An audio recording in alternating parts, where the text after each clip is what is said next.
check. What's up, big boy? You guys ready? Yeah. Hey, Keyshawn. Yeah, he asked me if I was ready. Keyshawn, you ready? We just assume you're always ready. I'm ready. Hey, so does it feel a little bit more real once you get to this point where you're up there face to face with him? Yeah, fight week always get you super focused about the fight. So yeah, be here. How would you describe being up there on stage with him today? How do you think the press conference went in terms of the back and forth and things he had to say? I expected it. You know what I'm saying? That's why I stayed up there and kept my composure because everything that happened today I already expected. Last time I talked to Nahir, he did say that this was more of a personal fight. I mean, what are your thoughts on that? My name is a businessman, bro. I don't take nothing personally when it comes to fighting. I've been fighting all my life, literally. So he's just another opponent I go in there and stop. You're always confident out there about as well. You've predicted many different things. What can you predict? What can the fans expect on Saturday? I don't predict many different things. I predict the same thing. Knockout! Now there's a video going around that you wanted Oscar Duarte. I sure damn did. Woo! So talk to me a little bit more about that. And Duarte, he just fought like 2 weeks ago in the Benavidez card, so I'm guessing they already had that planned for him. You know what I mean? So prayerfully I get to fight him this year. You know what I'm saying? I love to fight Oscar Duarte. I feel like that's a major fight. I was calling him out to fight here. You know what I'm saying? But again, he had other plans, so shit. Hopefully I get to fight Oscar Duarte. You looked real sharp against Ortiz just a few months ago. You know, how do you think you have maybe improved since then within that short span of time? I just stayed focused, man. I just stayed focused, and like that was my first fight back in literally a year. You know what I mean? Like I had to knock a lot of rust off in the ring. So now, like, bro, like I'm back now. I'm back in motion. You know what I'm saying? I just fought 12 rounds, well, almost 12. You know, now I'm back again for another 12-round fight, bro. Like Saturday gonna be crazy. Do you watch any of the tape, any of the films from the 2023 fight against Nahir to maybe dissect something? Do you watch any of that? No, not really. No, honestly, not at all, for real. Like, no, that's 2023. Like, I was like 9-0. Completely new fight. 14-0 now, completely different fighter. That was literally 3 years ago. You know what I mean? 3 years before in April. You know what I mean? So literally 3 years ago. So I can't go back and look at the old Keyshawn. Like, this is new and improved Keyshawn for sure. Are you expecting this fight to be, in comparison to that fight, as you said, you're different, you know, that was 3 years ago. Are you expecting this to be maybe easier than it was 2023 or harder? I think it's gonna be easier, honestly, because I'm mentally focused and I'm physically better than what I was before. You know, I'm not underestimating him at all, but I just know what Keyshawn can do, the businessman, the amazing can do. You know, and if you get a focused Keyshawn, man, you see what happens, man. I stop guys. You know what I mean? And Keyshawn is focused. Is there an eagerness for you three guys to get out there and kind of rewrite a chapter at the Scope and leave everybody with some positive memories of you guys? Oh yeah, for sure. Like, I wouldn't say eagerness, but you know, definitely want to leave off in a positive note. You know what I'm saying? That's exactly what's going to happen. 3-0. What would it mean to close that chapter, though? Because it seems like you're a little annoyed with the whole story going on. Yeah, because they creating false narratives. They keep some of it's personal. How the hell are you going to say it's personal? He even asked me if it was personal yet. All it says is just personal, you know what I'm saying? Nahir says it's personal for him. I ain't never say it's personal for me. Like, you know, it's no unfinished business for me. It's not nothing personal for me. Like, it's definitely very annoying because they built this fight around a false narrative. You know what I mean? And I never even wanted to fight Nahir. Nahir was never even on my list to fight coming into this. I wanted to fight Oscar Duarte. You know what I'm saying? And then 2 other fighters, you know, but Top Rank insisted. You know what I mean? So I'm going to go with my promotional company. You know, we all riding on the same banner. We all want me to win at the end of the day. You know what I'm saying? And they know what's going to happen Saturday night. So speaking of other fighters, Team Schofield had actually said this week that they're giving you easy opponents. I was curious on what your thoughts and message back said to that? Team Schofield. He's an easy opponent. How you think Nahir and Floyd Schofield go? Pretty solid, pretty good fight, don't it? People think I'm going to stop Nahir Albright. Like, it's just levels in this game, and I feel like I'm showing that I'm at the highest level, and I'm gonna show it again Saturday night. One last one for me. I was there in Puerto Rico in the gym when you were with all the kids, man. It meant a lot to them. But I'm curious on the streaming, right? Like, you're running around streaming so much, but every time you're streaming, you're also getting the work in. So has that helped keep you even more sharp in between fights? Shit, well, you gonna see Saturday night. You have another opportunity to fight in your hometown. How seriously do you take that opportunity to represent the city well? Man, super serious, bro. I love fighting in my hometown. Like, a lot of these guys in here is recording right now. I know these guys, like, for real. You know what I mean? The fans, I mean, with the crowd, my supporters.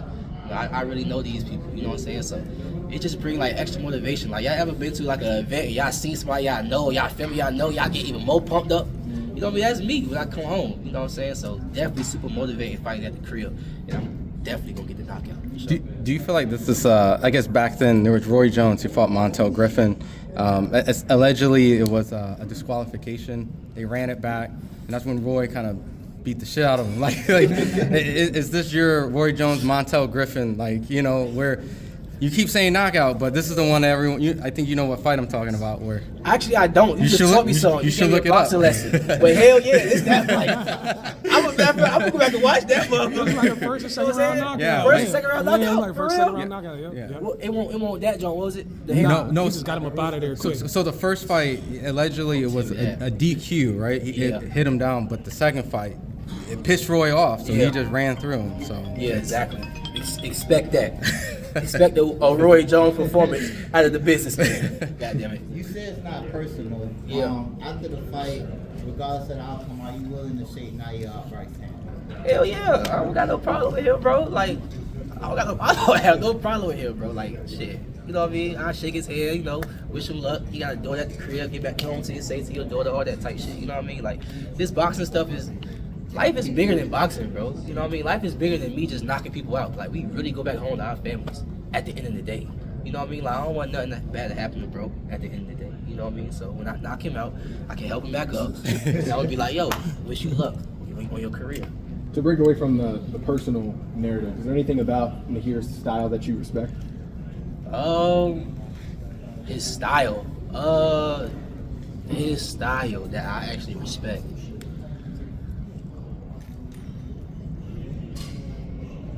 I don't want to be, you know what I mean? He just got a lot of will. You know what I mean? He got a lot of will to win. But like, he one of those fighters to where like, he breaking there, bro. He breaking there. When he really feel like he can't do something with somebody, he actually breaks in there.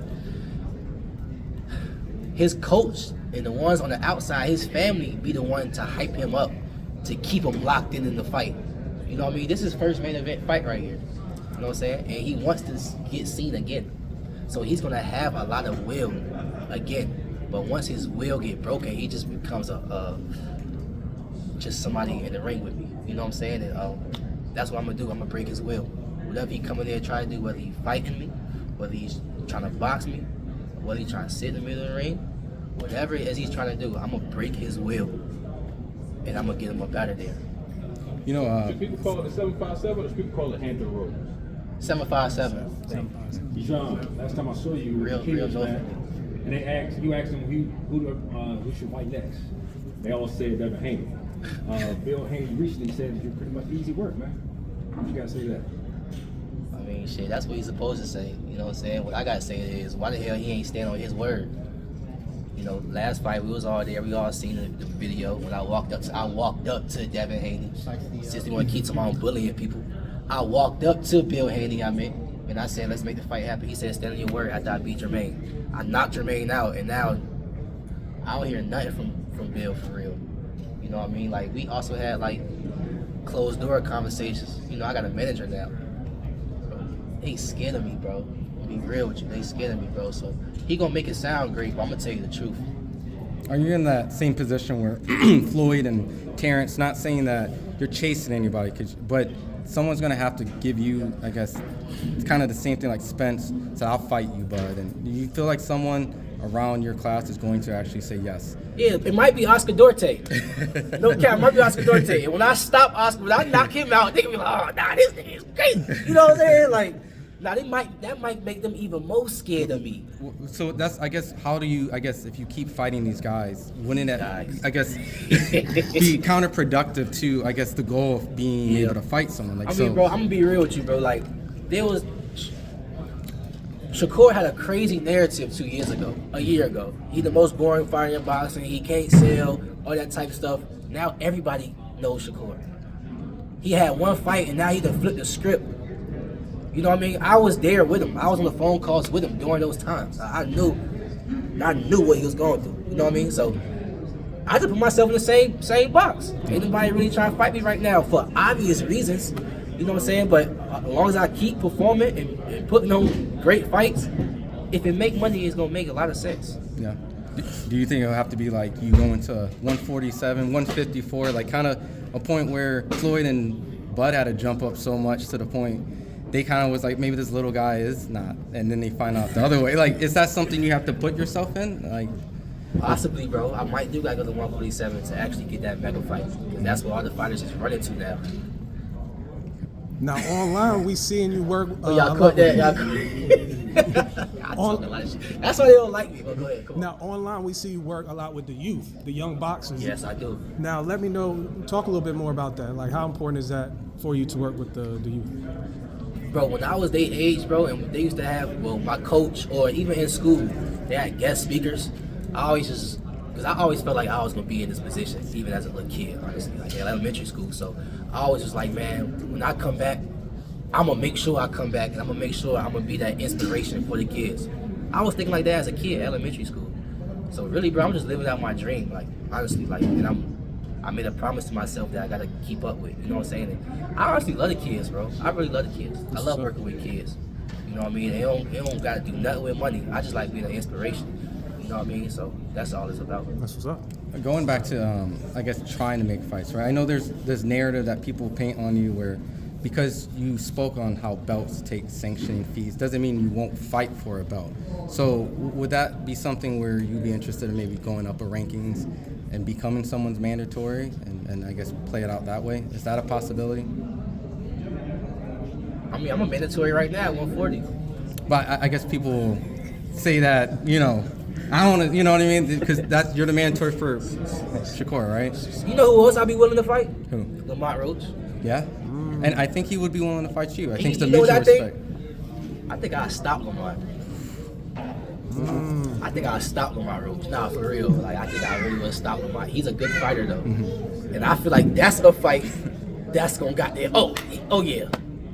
You know what I'm saying? So, Lamont, take the fight, bro. Would you come to terms and if it became one of those fights where you guys had to split like 50-50 just to make the fight? I know you're the businessman, but would that be something that you can, I guess, give a little bit so that the fight can be made if he's down to do it? Man, all that business stuff, I will fight Lamont. I don't get into all that. See, they want to talk about the money and the politics. I'm not getting into that. I'm gonna fight Lamont. So we gonna fight. Yeah. At 140? We gonna fight. Well, we can fight at 54. It don't matter. These niggas can't beat me. They can't beat me, bro. They can't beat me, bro. Can't nobody beat me, bro. Can't nobody beat me, bro. And I'm being dead at. Can't nobody beat me, bro. Nobody can beat me. So we can fight at any weight they want to fight at. Can't nobody beat me. Going back to the mandatory, I know that's your brother, but for Canelo money, would y'all do it as brothers, you and Shakur? What's Canelo money? What he get? What was that? Jake Paul's paying him 200 million. 200 million. Supposedly to make a fight, that's not Not official. enough. Me and Shakur said 500 million each. So, no.